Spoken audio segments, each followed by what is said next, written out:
اعوذ باللہ من الشیطان الرجیم بسم اللہ الرحمن الرحیم اقم الصلاة لدلوک الشمس الى غسق اللیل وقرآن الفجر ان قرآن الفجر کان مشہودا۔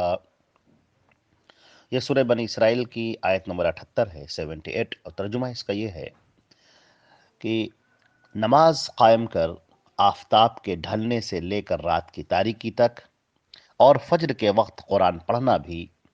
یقیناً فجر کے وقت قرآن پڑھنا فرشتوں کے حاضر ہونے کا وقت ہے۔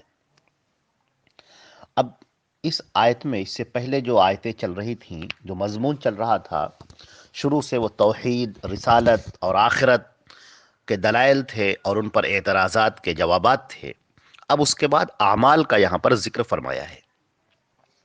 پچھلی آیات کے ساتھ ایک اور مناسبت یہ بھی ہے کہ جو دشمن آپ کو پریشان کر رہے ہیں، دشمنوں کی جو سازشیں ہیں، ان کا مکر و فریب ہے، اور ان کے مقابلے میں ڈٹ جانے کے لیے جو قوت درکار ہوتی ہے اور اللہ کی نصرت اور تائید جو حاصل ہوتی ہے، وہ اللہ کے سامنے جھکنے سے اور اس کے لیے نماز پڑھنے سے آتی ہے۔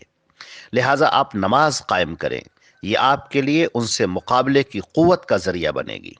حدیث شریف کے اندر یہ بھی آتا ہے کہ اللہ کے رسول صلی اللہ علیہ وسلم کو جب بھی کوئی مشکل پیش آتی تھی تو آپ نماز پڑھتے تھے۔ یہ ابو داؤد کی روایت ہے۔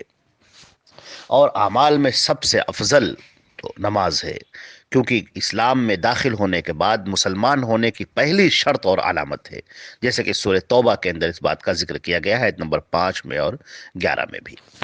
اور اس کے اندر آپ دیکھیں کہ یہ جو نماز ہے، یہ ایک مسلمان کی پہچان ہے، مسلمان کی علامت ہے۔ نماز اسی لیے اللہ رب العزت نے اس کے لیے معافی نہیں ہے، سوائے یہ کہ آدمی بھول جائے یا اپنی نماز سے سو جائے۔ حدیث شریف میں آتا ہے کہ اگر من نام عن صلاتی ہے نسیہ، کہ کوئی آدمی اپنی نماز سے سو جاتا ہے یا بھول جاتا ہے تو جب اسے یاد آئے وہ پڑھ لے، وہی اس کا وقت ہے۔ اسی طریقے سے آپ دیکھیں کہ اگر آدمی بیمار ہے تو بیمار کی نماز کے الگ حکم ہیں۔ اگر آدمی سفر میں ہے تو سفر کے لیے بھی بڑی رعایتیں ہیں اور بہت ساری چیزیں، سہولتیں حاصل ہیں۔ لیکن نماز کیا ہے؟ یہ اللہ سے قرب کا ذریعہ ہے۔ وسجد واقترب، سجدہ کر اور اللہ سے قریب ہو جا۔ اللہ رب العزت سے قربت ہے یہ نماز، اللہ رب العزت سے مناجات کا نام ہے، اس سے گفتگو کا نام ہے، اس کے دربار میں حاضر ہونے کا نام ہے۔ جب آپ اللہ اکبر کہہ کر نماز میں کھڑے ہوتے ہیں، آج تو گویا کہ آپ اللہ کے سامنے کھڑے ہیں، اللہ کے عرش کے سامنے کھڑے ہیں، اللہ رب العزت کی بارگاہ میں کھڑے ہیں، اس کے دربار میں کھڑے ہیں، اور آپ اس سے بات کر رہے ہیں، اور اللہ رب العزت آپ کی طرف باتوں کو سن رہا ہے، بلکہ صرف باتوں کو سن ہی نہیں رہا ہے بلکہ تمہاری باتوں کو جواب دے رہا ہے۔ اس لیے نبی کریم صلی اللہ علیہ وسلم سے جب حضرت جبریل امین علیہ السلام نے سوال کیا تھا کہ مل احسان، احسان کیا ہے، تو آپ نے کہا تھا کہ ان تعبد اللہ کأنک تراہ فإن لم تکن تراہ فإنہ یراک، کہ عبادت اس طرح کرو، نماز اس طرح پڑھو کہ گویا کہ تم اللہ کو دیکھ رہے ہو، اور اگر یہ تم سے تصور نہ ہو سکے تو یہ تو جان لو کہ اللہ تم کو دیکھ رہا ہے۔ تو ہماری نماز اس طرح سے ہو، جب ہم اللہ اکبر کہیں، اور اللہ اکبر جب ہم کہیں تو ہم یہ سمجھ جائیں کہ گویا کہ ہم اس دنیا کو چھوڑ کر آ گئے، ہم اٹھتے ہوئے چلے آئے، بلند ہوتے ہوئے چلے آئے، ہاں، اور ہم اللہ کے دربار میں پہنچ گئے۔ اللہ رب العزت ہمارے سامنے ہے، ہم عرش کے سامنے کھڑے ہیں اور اس سے باتیں کر رہے ہیں، اور اس سے ہم گفتگو کر رہے ہیں، اور اللہ رب العزت ہماری باتوں کا جواب دے رہا ہے۔ حدیث شریف میں ہے بھی، جیسا کہ سورہ فاتحہ کی تفسیر میں ہم نے اس کو بیان کیا تھا کہ جب بندہ الحمدللہ رب العالمین کہتا ہے تو یہ پوری ایک روایت ہے جس میں اللہ رب العزت نے ذکر کیا ہے کہ وہ اس کا جواب دیتا ہے، الحمدللہ رب العالمین کا، الرحمن الرحیم کا، مالک یوم الدین کا، اللہ رب العزت جواب دیتے ہیں اس کا باقاعدہ۔ اچھا، یہاں پر جو یہ الفاظ ہے اقیم الصلاۃ، کہ تو نماز کو قائم کر، یہ تو اس ایمان کی علامت ہے، اسلام کی علامت ہے، اللہ سے قرب کا ذریعہ ہے۔ اللہ کے رسول صلی اللہ علیہ وسلم نے اسے مسلمانوں کے لیے لازم قرار دیا ہے اور ایک علامت کے طور پر قرار دیا ہے، یہاں تک کہ منافق کے علاوہ کوئی اور کسی ایسے شخص کی ہمت نہیں تھی جو اللہ کے رسول کے زمانے میں نماز کو چھوڑ سکتا۔ آپ صلی اللہ علیہ وسلم نے کفر اور اسلام کے بیچ اس کا فاصل قرار دیا ہے، اور آپ نے یہ بھی کہا ہے کہ بین الاسلامی والکفر ترک الصلاۃ، کی اسلام کے درمیان اور کفر کے درمیان بس ایک نماز کے پڑھنے اور نہ پڑھنے اور چھوڑنے اور نہ چھوڑنے کا فاصلہ ہے۔ آدمی نماز پڑھتا ہے تو مومن ہے، مسلمان ہے، اور اگر آدمی نماز کو چھوڑ دیتا ہے، نہیں پڑھ رہا ہے، وہ نماز سے بالکل دور ہے، تو سمجھو وہ پھر کافر ہے، پھر اس کا اسلام میں کیا حصہ ہے۔ یہاں پر جو الفاظ استعمال کیے گئے ہیں دلوک الشمس، یہ جو دلکا کا لفظ ہوتے ہیں وہ مائل ہونے، زوال کے معنی میں آتا ہے. تو یہ دلوک الشمس کہہ کر یعنی جب سورج ڈھل جائے تو سورج کے ڈھلنے کے بعد تو اس میں دو نمازیں شامل ہو جاتی ہیں، ایک تو ظہر کی نماز اور ایک عصر کی نماز، یہ دونوں اسی میں شامل ہوتی ہیں. اسی طریقے سے غسق اللیل یعنی رات کی جو تاریکی ہوتی ہے تو الا غسق اللیل، رات کی تاریکی تک. تو اس کا مطلب یہ ہے کہ یہ جب سورج ڈوب گیا، سورج جب جو ہے مغرب میں ڈوبا تو اس کے بعد سے مغرب کی نماز کا وقت اور ادھر رات کی نماز کا وقت یعنی عشاء کی نماز کا وقت اس کے اندر شامل ہو گیا. اسی طریقے سے فرمایا گیا قرآن الفجر، قرآن کا پڑھنا، اور یہ قرآن کا پڑھنا بول کر جز بول کر کل مراد دیا ہے، یہاں پر فجر کی نماز مراد ہے.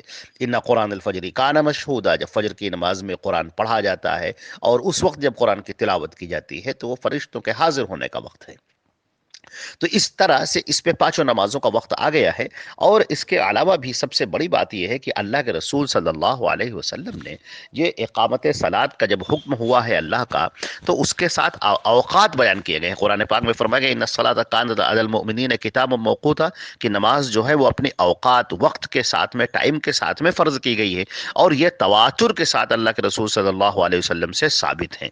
اور پوری امت مسلمہ 14 صدیوں سے ان اوقات پر نماز پڑھتی چلی آ رہی ہے. نمازوں کے اوقات کی بڑی تفصیل موجود ہے سورہ ہود میں بھی آیت نمبر 114 میں، سورہ روم میں 17 اور 18 آیت میں، سورہ طٰہٰ میں 130 آیت میں، اور اس کے علاوہ سورہ نور میں بھی اس کا ذکر موجود ہے.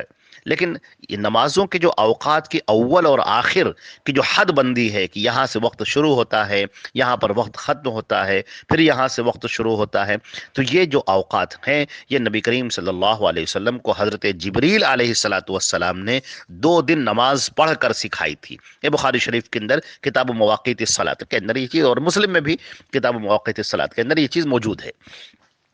تو معلوم یہ ہوا کہ یہ نمازوں کے جو اوقات ہیں، ان کی جو تشریح ہے وہ اللہ کے رسول صلی اللہ علیہ وسلم نے فرمائی ہے، کیونکہ آپ کا کام تھا لتبین لہم ما نزل الیہم، کہ آپ ان کے سامنے پیش کریں، واضح کریں جو بھی چیز آپ کے اوپر اتاری جا رہی ہے. یعنی قرآن پاک جو اتارا جا رہا ہے اس کو، اس کی تشریح کرنا اور اس کے معنی اور مراد کو متعین کرنا، یہ اللہ کے رسول صلی اللہ علیہ وسلم کی ذمہ داری تھی. اور رسالت کے اہم کاموں میں سے یہ بھی ایک اہم کام تھا کہ قرآن پاک کی وہ تشریح کریں، قرآن پاک کی توضیح کریں اور اس کی تفسیر بیان کریں. یہ آپ صلی اللہ علیہ وسلم کا کام تھا. اچھا، یہاں پر فرمایا گیا کہ ان قرآن الفجری کا مشہودہ، کہ جو قرآن جب پڑھا جاتا ہے فجر میں تو یہ جو ہے فرشتوں کے حاضر ہونے کا وقت ہے، یعنی اس وقت فرشتے حاضر ہوتے ہیں. تو بلکہ دن کے فرشتوں کا اور رات کے فرشتوں کا وہ اجتماع ہوتا ہے، جیسا کہ صحیح حدیث کے اندر آیا ہے، صحیح بخاری کی روایت ہے. اور ایک اور حدیث میں ہے کہ رات والے فرشتے جب اللہ کے پاس جاتے ہیں تو اللہ تعالیٰ ان سے پوچھتا ہے، حالانکہ وہ خوب جانتا ہے، کہ تم نے میرے بندوں کو کس حال میں چھوڑا؟ تو فرشتے کہتے ہیں جب ہم ان کے پاس گئے تھے اس وقت بھی وہ نماز پڑھ رہے تھے، اور جب ہم ان کے پاس سے آئے ہیں تو انہیں نماز پڑھتے ہوئے ہی چھوڑ کر آئے ہیں. یہ بھی روایت صحیح بخاری اور صحیح مسلم کی ہے. تو یہ جو معلوم ہوا کہ یہ فرشتوں کا جو اجتماع ہے بہت خیر اور باعث برکت ہے، لہذا ہمیں نمازوں کی پورے اوقات کی پابندی کرنی چاہیے. اللہ کے رسول صلی اللہ علیہ وسلم نے نمازیں پڑھ کر دکھائی ہیں، آپ نے دوسرے امت کو سکھائی، پوری امت کو یہ نماز سکھائی ہے آپ، اور اس کا بڑا اہتمام کیا ہے، حتیٰ کہ ممبر کے اوپر بھی آپ نے نماز پڑھ کر دکھائی ہے. اور جب سجدہ کرنے کا وقت ہوا تو پھر آپ نے اتر کر، ممبر سے اتر کر آپ نے سجدہ کیا ہے. آپ صلی اللہ علیہ وسلم کا واضح فرمان ہے کہ صلو کما رأیتمونی اصلی، تم اسی طرح سے نماز پڑھو جس طرح مجھے نماز پڑھتے ہوئے دیکھتے ہو.